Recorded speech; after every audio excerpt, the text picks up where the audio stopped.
And that's really been one of the defining stories, I think, of this tournament so far in the lead up. That even I think US cities, US organisers, separate from FIFA, have been staggered by not only the the prices that have been laid out. So you have three main tiers. You have Category One, Category Two, Category Three.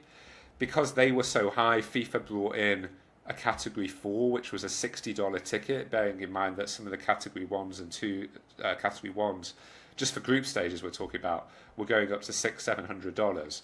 They brought in a Category 4, which was $60 tickets, but those $60 tickets, I think, were about 1.6% of the stadium. So it's really kind of up in the top of the stadium, in the top corners, probably the seats that people don't really want, really. But what they have done, which is controversial, is it's like they've blended the worst of US ticketing practices with the worst of European ticketing practices. In the US, ordinarily, if you go on a site such as Ticketmaster or StubHub or any of those sites, you can go on a map and you will choose your specific seat. So you'll get a map of the venue, you choose your seat.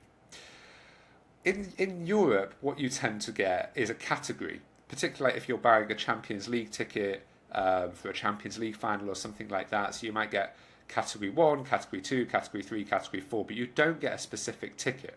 But the prices aren't as high, and the prices aren't dynamic. And by dynamic, I mean the price depends on the supply and the demand. So if the demand is super high, the supply is super small, the price goes way up.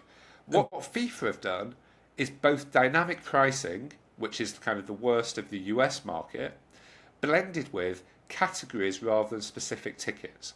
So what people have now done in the States is they've bought a category. So they might have bought Category 1, but they've started to notice these categories are evolving.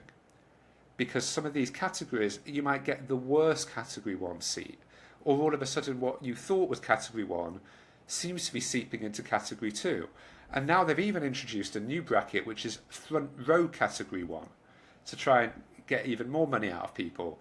And this is leading to investigations in the States. You've had the attorney generals of, I think, New York, New Jersey, California, all basically state their intention to get further information from FIFA and investigate this.